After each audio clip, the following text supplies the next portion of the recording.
Hermanos, que el Señor les bendiga. Mi nombre es Richard Rodríguez y somos la Iglesia de Dios Central de San Antonio, donde nos pastorean los hermanos José Daniel y Socorro Montañez. Como siempre, quiero dar primeramente gracias a Dios que me da nuevamente la oportunidad de poder estar aquí con todos ustedes a través de las redes sociales compartiendo su palabra. También siempre quiero agradecer a los pastores que me han dado la confianza y me han dado la oportunidad de poder disfrutar de su palabra con cada uno de ustedes a través de estas redes sociales. Y en las semanas pasadas hemos estado tocando una serie de estudios bajo el tema Sígueme, un llamado a morir, un llamado a vivir. Y en el día de hoy vamos a estar tocando la última lección de esta serie de estudios. Y busquemos en nuestras Biblias el capítulo 1 de Hechos y vamos a estar leyendo los versículos del 6 al 11. También vamos a estar leyendo Hechos capítulo 2, los versículos del 1 al 4 y los versículos del 43 al 47 del mismo capítulo 2 de Hechos. En el día de hoy vamos a estar viendo 3 etapas que ocurren en nuestras vidas como verdaderos discípulos de Jesús. Vamos a estar viendo que hay una misión, hay una orden que se ha dado. También vamos a estar viendo que hay una promesa que se ha cumplido. Y también vamos a estar viendo una obra que se pone en acción. La semana pasada estudiábamos sobre qué ocurre en nuestras vidas mientras seguimos a Jesús y nos vamos convirtiendo en sus verdaderos discípulos. Y vimos que lo que ocurre es un nuevo nacimiento en nuestras vidas y también ocurre una transformación total de nuestras vidas. Vimos cómo el Señor cambia nuestros pensamientos, nuestros deseos, nuestra voluntad, nuestras relaciones y nos da un propósito, que es el propósito de Él. También pudimos ver cómo las palabras de Ezequiel en el capítulo 36 de ese libro de Ezequiel, vimos cómo se cumplen estas palabras, ¿verdad? En la vida de nosotros cuando nosotros aceptamos y entregamos nuestra vida al Señor. Y mire lo que dice Hechos capítulo 1, los versículos del 6 al 11. Y dice, entonces los que se habían reunido le preguntaron diciendo, Señor, ¿restaurarás el reino de Israel en este tiempo? Y les dijo, no os toca a vosotros saber los tiempos o las sazones que el Padre puso en su sola potestad. Pero recibiréis poder cuando haya venido sobre vosotros el Espíritu Santo, y me seréis testigos en Jerusalén, en toda Judea, en Samaria y hasta lo último de la tierra.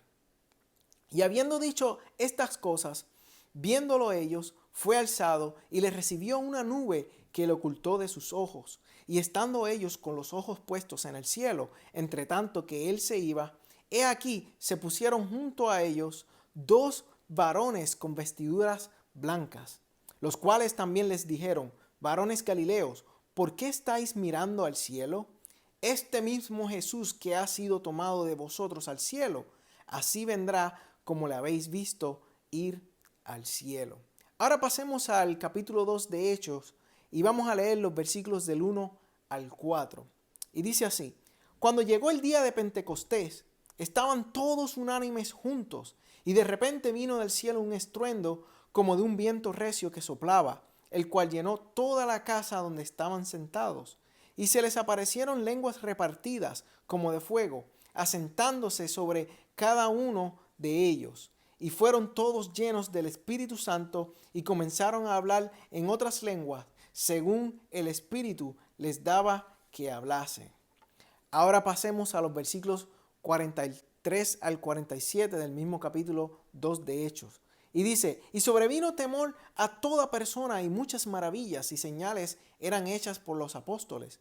Todos los que habían creído estaban juntos y tenían en común todas las cosas y vendían sus propiedades y sus bienes y los repartían a todos según la necesidad de cada uno. Y perseverando unánimes cada día en el templo y partiendo el pan en las casas, comían juntos con alegría y sencillez de corazón, alabando a Dios y teniendo favor con todo el pueblo. Y el Señor añadía cada día a la iglesia a los que habían de ser salvos. Oremos en esta mañana. Señor, te damos gracias por este día. Gracias por tu amor, Gracias por tu bendición. Señor, te pedimos que se haga tu voluntad en cada uno de nosotros. Señor, te pido que sanes al que vayas a sanar, que libertes al que esté atado, que des paz al que esté agobiado, Señor, y sobre todo, que des salvación al que necesite de tu salvación. Te lo pedimos todo en el nombre de Jesús. Amén y amén. Para conocer y ver el propósito de Dios en nuestras vidas, primero tenemos que ser transformados por Cristo.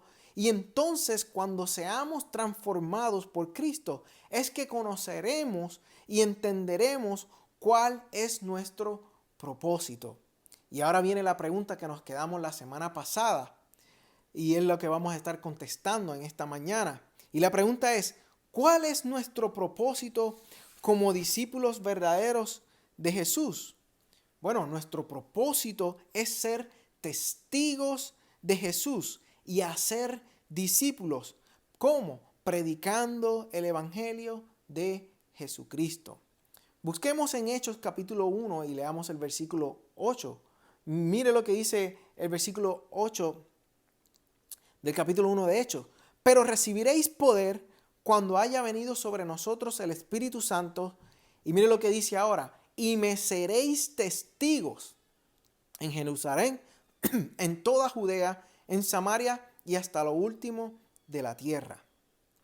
Ahora busquemos en Mateo capítulo 28 y leamos los versículos del 18 al 19. Dice, y Jesús se acercó y les habló diciendo, toda potestad me es dada en el cielo y en la tierra. Por tanto, id y haced discípulos a todas las naciones, bautizándolos en el nombre del Padre y del Hijo y del Espíritu Santo. Y esta es la primera etapa de la vida de un verdadero discípulo de Cristo. Jesús nos da una orden y nos da una misión. Y esa misión y esa orden es ser testigos de Jesús y hacer discípulos. Esta es la orden que Jesús nos está dando en este día. Esta es la segunda orden. Sabemos que la primera orden es sígueme. Y ahora el Señor nos está diciendo, sé mi testigo y haz discípulo. Y esa es la primera etapa de la vida de un verdadero cristiano, de un verdadero discípulo de Cristo. Ese es el propósito de Dios. Que seamos testigos de Jesús y que nosotros hagamos discípulos. Y la pregunta que quiero hacer en esta mañana es, ¿y cómo nosotros podemos hacer este propósito? ¿Cómo podemos hacer su propósito? Número 1, enfocándonos y entendiendo cuál es nuestra misión y cuál es nuestra meta. Cuando nosotros no entendemos ni conocemos cuál es la misión a cumplir, no podremos hacer su propósito. ¿Por qué? Porque no sabemos qué tenemos que hacer. Cuando nosotros no conocemos la misión, nuestras vidas no tendrían un propósito, no tendrían sentido. Sin una misión, nuestras vidas no tendrían sentido ni significado. No habría un propósito que nosotros pudiéramos seguir. Es como una vez yo tuve un jefe que él me preguntaba y yo le estaba diciendo que yo no bebía alcohol. ¿Por qué? Porque no me hacía falta el beber alcohol. Y la respuesta que él me da fue bien sorprendido y me dice, pero si no bebemos alcohol, entonces ¿cuál es el sentido de la vida?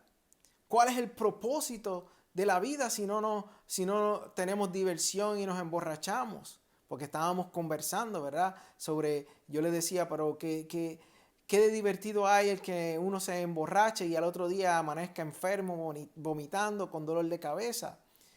Y esta persona me decía que no tendría sentido, que por eso es que él bebe, porque si no la vida sería una vida sin sentido. Y esto es lo que pasa cuando no hay una meta, cuando no hay una misión, cuando no conocemos cuál es nuestro propósito. La vida de nosotros sería una vida sin sentido. Esta persona bebía alcohol porque la vida no tenía ningún significado. Él simplemente decía que nosotros solo nacemos, vivimos y morimos y ya está. Cuando no conocemos la misión y cuando no hay un propósito en nuestras vidas, no hacemos nada. Y nos quedamos sentados, nos echamos para atrás en nuestra silla y entonces queremos y demandamos que Dios haga todo por nosotros. Pero hermanos, nosotros tenemos una responsabilidad. Hay una orden que el Señor nos está dando. Como nosotros somos verdaderos discípulos de Jesús, tenemos una responsabilidad que hay que cumplir.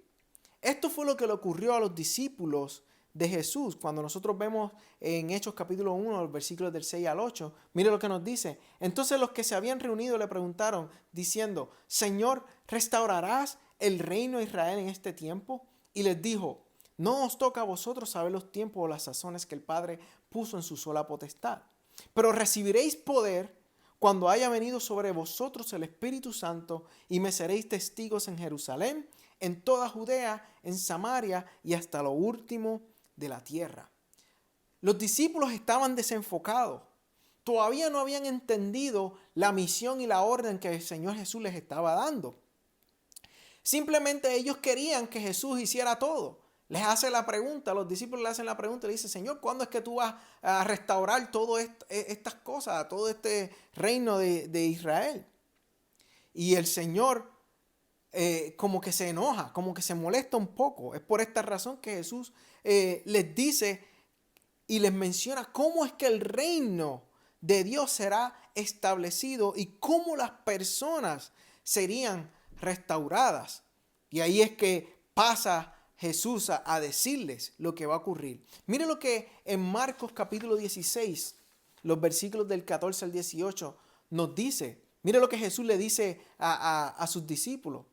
O lo que está ocurriendo, con los discípulos. Dice, finalmente se apareció a los 11 mismos, estando ellos sentados a la mesa, y les reprochó su incredulidad y dureza de corazón, porque no habían creído a los que le habían visto resucitado. Y les dijo, id por todo el mundo y predicar el evangelio a toda criatura. El que creyere y fuere bautizado será salvo, mas el que no creyere será condenado. Y estas señales seguirán a los que creen. En mi nombre echarán fuera demonios, hablarán nuevas lenguas, tomarán en las manos serpientes, y si bebieren cosa mortífera no les hará daño. Sobre los enfermos pondrán sus manos y sanarán. Entonces hay una responsabilidad, hermanos, que tenemos nosotros como verdaderos discípulos de Jesús. Tenemos que ir y predicar el evangelio. Tenemos que ser testigos de Jesús y tenemos que hacer discípulos. Y eso es una orden. No fue dicho así porque sí. Jesús no dijo, si quieren, háganlo. No, Jesús les dijo, id. Nos dijo a nosotros y nos está diciendo esta mañana, id y ser mis testigos. Id y hacer discípulos. Id y predicar el evangelio a toda criatura. Y esa es una orden que tenemos que seguir. ¿Y cómo pasamos a hacer su propósito número 2? Usando las herramientas que Él nos da. Y aquí vamos a ver la segunda etapa de nuestras vidas como verdaderos discípulos de Jesús. El cumplimiento de la promesa del Espíritu Santo. La primera etapa es la misión, la orden. Y ahora es el cumplimiento de la promesa del Espíritu Santo. Jesús nos da las herramientas y nos da poder para hacer su propósito. ¿Y qué herramientas Jesús nos ha dado? Bueno, pues Él nos ha dado el Espíritu Santo y con eso viene poder. Miren lo que Hechos capítulo 1, el versículo 8 nos dice. Dice, pero recibiréis poder cuando haya venido sobre vosotros el Espíritu Santo y me seréis testigos en Jerusalén, en toda Judea, en Samaria y hasta lo último de la tierra. ¿Qué mejor herramienta el Señor nos está dando a nosotros? El Espíritu Santo, quien nos va a guiar, quien nos va a ayudar, quien nos va a dar fuerzas, poder para nosotros hacer la misión que el Señor nos ha dado. Y esto lo hemos cumplido en el capítulo 2 de Hechos. Mire lo que dice Hechos 2 del 1 al 4. Cuando llegó el día de Pentecostés, estaban todos unánimes juntos, y de repente vino del cielo un estruendo como de un viento recio que soplaba, el cual llenó toda la casa donde estaban sentados. Y se les aparecieron lenguas repartidas como de fuego, asentándose sobre cada uno de ellos. Y fueron todos llenos del Espíritu Santo y comenzaron a hablar en otras lenguas, según el Espíritu les daba que hablasen. ¡Wow! Vemos cómo se cumple esa promesa que Dios nos ha dado en cada uno de nosotros. Entonces, miren lo que 2 Timoteo capítulo 1 del versículo 7 al 9 nos dice. Dice, porque no nos ha dado Dios espíritu de cobardía, sino de poder, de amor y de dominio propio. Estas son otras herramientas. Estas son las herramientas que el Señor nos da. Por tanto, no te avergüences de dar testimonio de nuestro Señor, ni de mí, preso suyo, sino participa de las aflicciones por el Evangelio según el poder de Dios, quien nos salvó y llamó con llamamiento santo, no conforme a nuestras obras, sino según el propósito suyo y la gracia que nos fue dada en Cristo Jesús antes de los tiempos de los siglos. O sea que las herramientas que el Señor nos ha dado un espíritu de poder y no de cobardía. Nos ha dado amor.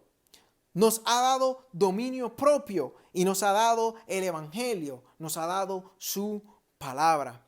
Hermanos, Cristo nos salvó y nos llamó con llamamiento santo para hacer su propósito. Mire lo que dice el versículo 9 de 2 Timoteo capítulo 1. Dice, quien nos salvó y llamó con llamamiento santo, no conforme a nuestras obras, sino según el propósito suyo y la gracia que nos fue dada en Cristo Jesús antes de los tiempos de los siglos. Él nos llamó con un llamamiento santo para hacer su propósito.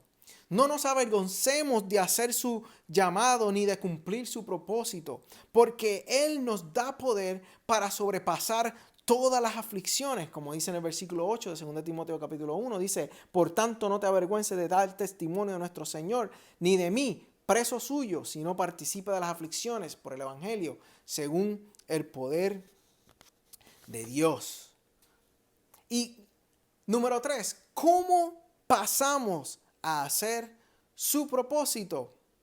Predicando el Evangelio y haciendo discípulos para el reino y la gloria de Dios. Y aquí encontramos la tercera etapa de nuestras vidas como verdaderos discípulos de Jesús. Ahora vemos la obra en acción. Mire lo que en Hechos, el capítulo 2, los versículos del 43 al 47 nos dice, capítulo 2, del 43 al 47, nos dice, y sobrevino temor a toda persona, y muchas maravillas. Y sobrevino temor a toda persona, y muchas maravillas y señales eran hechas por los apóstoles. Todos los que habían creído estaban juntos y tenían en común todas las cosas, y vendían sus propiedades y sus bienes, y los repartían todos según la necesidad de cada uno, y perseverando unánimes cada día en el templo y partiendo el pan en las casas, comían juntos con alegría y sencillez de corazón, alabando a Dios y teniendo favor con todo el pueblo. Y el Señor añadía cada día a la iglesia los que habían de ser salvos. Y aquí ahora vemos cómo la obra entra en acción. Vemos que predicando el Evangelio y haciendo discípulos para el reino y la gloria de Dios, vemos cómo se añaden muchas personas al reino de Dios. Vemos cómo muchas personas son salvas. Por eso, hermanos, tenemos que hacer esta orden, este llamado, esta misión que el Señor nos ha dado. Tenemos que ir y predicar el Evangelio para que la gente sea salva.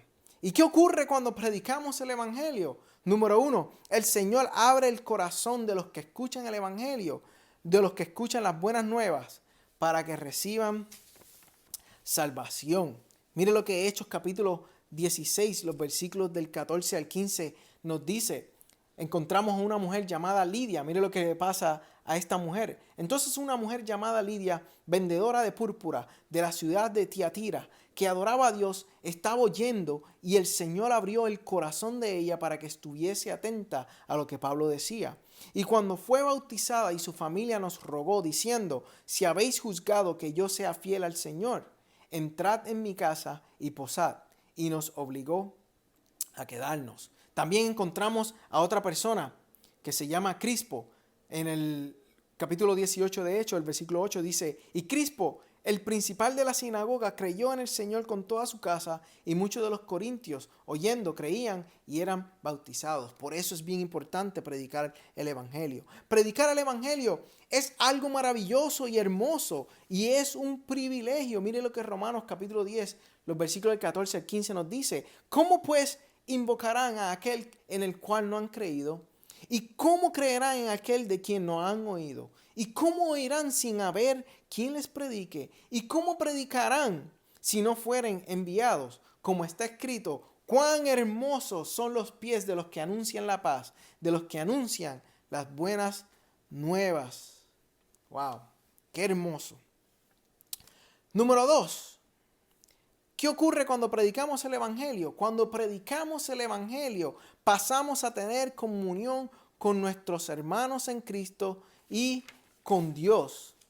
Mire lo que en 1 de Juan capítulo 1, versículo 1 al 9 nos dice. Lo que era desde el principio, lo que hemos oído, lo que hemos visto con nuestros ojos, lo que hemos contemplado y palparon nuestras manos tocante al verbo de vida, porque la vida fue manifestada y la hemos visto y testificamos y os anunciamos la vida eterna, la cual estaba con el Padre y se nos manifestó. Lo que hemos visto y oído, eso os anunciamos para que también vosotros tengáis comunión con nosotros. Y nuestra comunión verdaderamente es con el Padre y con su Hijo Jesucristo. Estas cosas os escribimos para que vuestro gozo sea cumplido. Este es el mensaje que hemos oído de Él y os anunciamos. Dios es luz y no hay ningunas tinieblas en Él. Si decimos que tenemos comunión con Él y andamos en tiniebla, mentimos y no practicamos la verdad. Pero si andamos en luz, como Él está en luz, tenemos comunión unos con otros y la sangre de Jesucristo, su Hijo, nos limpia de todo pecado. Si decimos que no tenemos pecado, nos engañamos a nosotros mismos y la verdad no está en nosotros. Si confesamos nuestros pecados, Él es fiel y justo para perdonar nuestros pecados y limpiarnos de toda maldad. Y entonces, ¿cuáles son los resultados de seguir a Jesús y hacer su propósito? Número 1, el Señor estará con nosotros hasta el fin. Esto es una gran promesa. Mire lo que Mateo capítulo 28, el 19 al 20 nos dice. Por tanto, id y haced discípulos a todas las naciones, bautizándolos en el nombre del Padre y del Hijo y del Espíritu Santo, enseñándoles que guarden todas las cosas que os he mandado. Y he aquí, yo estoy con vosotros todos los días hasta el fin del mundo. Amén. Este es el resultado de nosotros seguir a Jesús y hacer su propósito. Él va a estar con nosotros hasta el fin del mundo. Número 2, nos dará reposo y conoceremos realmente quién es Dios. Como dice en Ezequiel capítulo 37, el versículo 14 dice, y pondré mi espíritu en vosotros y viviréis. Y os haré reposar sobre vuestra tierra y sabréis que yo Jehová hablé y lo hice, dice Jehová. Seguir a Jesús es como los otros días mi hijo le compré una bicicleta y estábamos los dos corriendo bicicleta y nos fuimos a una pequeña cuesta y estábamos ahí corriendo bicicleta y yo le digo a mi hijo, ve al frente mío, ve y yo te voy a seguir. Entonces mi hijo pues dice, pues está bien, papi. Yo voy a seguir primero. Él como que no quería, él quería seguirme a mí. Pero yo le dije que se fuera él porque yo pensando de que yo iba así tener más cuidado de él. Entonces empezamos a ir cuesta abajo sobre la carretera. Y de momento yo veo que mi hijo empieza a ir rápido. Y él toma una curva de momento. Y había como un pequeño badén. Y cuando agarró ese badén, dio una vuelta y se ha caído y se ha pelado todas las rodillas y el brazo y empezó a gritar y a llorar. Y cuando voy y lo ayudo, después de que él se calma, él me dice, papi, la próxima vez yo soy el que te voy a seguir, porque yo no sé para dónde voy a ir. Yo no sabía que no podía meterme por este camino. Yo no sabía que tenía que doblar aquí. Porque yo le estaba diciendo a él, hijo, tú lo que tenías que era seguir directo. Pero él me decía, pero papi, yo no sabía. Hermanos, así ocurre con nosotros. Cuando nosotros seguimos a Jesús, cuando Él nos dice sígueme, es para que nosotros veamos e imitemos lo que Él está haciendo. Una semana después volvimos a correr bicicleta y en esta ocasión mi hijo entonces iba detrás de mí. Y déjeme decirle, ese día la pasamos de lo más bien, porque donde yo iba, él iba, porque yo sabía por cuál era el camino seguro a ir. Yo sabía por dónde no habían hoyos, yo sabía dónde no habían piedras, yo sabía por dónde no iban a pasar los carros. Así que él iba cerca de mí, siguiéndome a mí. Hermanos, así es el Señor. El Señor sabe cuáles son los peligros que estamos enfrentando. Por eso tenemos que seguirlo. En este momento que estamos pasando esta pandemia y esta crisis, hermanos, en este momento es que tenemos que seguir a Jesús. ¿Por qué? Porque Él sabe cuál es el camino. Porque Él sabe qué es lo bueno para cada uno de nosotros. Por eso Él nos dice, sígueme. Nos da ese llamado y nos dice, sígueme. Y cuando nosotros lo seguimos, ahí vamos a poder ver exactamente lo que hay que hacer. Ahí vamos a conocer por dónde tenemos que ir, por dónde tenemos que caminar, qué cosas tenemos que hacer cuando nos encontramos con una persona que tiene necesidad, cómo debemos actuar. ¿Por qué? Porque al seguir a Jesús lo estamos conociendo, lo estamos viendo y nosotros pasamos a ser sus discípulos, y al ser discípulos estamos imitando, somos imitadores de Jesús. Sígueme es un llamado a morir el yo, a morir a nuestros vanos pensamientos y a nuestras vanas actitudes. Y es un llamado a vivir para hacer la voluntad de Dios y para la gloria de Él. Y quiero terminar leyendo Filipenses capítulo 3, los versículos del 7 al 14. Y quiero que tomemos estas palabras de Pablo. Mire lo que dice. Pero cuántas cosas eran para mí ganancia, las he estimado como pérdida por amor de Cristo. Y ciertamente aún estimo todas las cosas como pérdida por la excelencia del conocimiento de Cristo Jesús, mi Señor, por amor del cual lo he perdido todo y lo tengo por basura para ganar a Cristo y ser hallado en Él, no teniendo mi propia justicia que es por la ley, sino la que es por la fe de Cristo, la justicia que es de Dios por la fe, a fin de conocerle y el poder de su resurrección y la participación de sus padecimientos, llegando a ser semejante a Él en su muerte, si en alguna manera llegase a la resurrección de entre los muertos, no que lo haya cansado ya, ni que ya sea perfecto, sino que prosigo por ver si logro hacer aquello por lo cual fui también asido por Cristo Jesús. Hermanos, yo mismo no pretendo haberlo ya alcanzado, pero una cosa hago, olvidando ciertamente lo que queda atrás y extendiéndome a lo que está delante. Prosigo a la meta, al premio del supremo llamamiento de Dios en Cristo Jesús. Hermanos, sigamos a Jesús y enfoquémonos en esa meta y veremos la gloria de Dios. Oremos. Hermanos, Señor, te damos gracias por este día. Gracias por tu amor, gracias por tu bendición. Gracias por esta enseñanza que tú nos has dado, Señor. Señor, yo te pido que nos ayude a que podamos seguirte, Señor, cada día y que podamos hacer tu propósito, Señor, de ser tus testigos y de hacer discípulos a todas, Señor, las naciones. Señor, yo te pido, Señor, que nos bendigas cada día. Te lo pedimos en el nombre de Jesús. Amén y amén. Hermanos, hasta aquí la lección del día de hoy. Que el Señor les bendiga.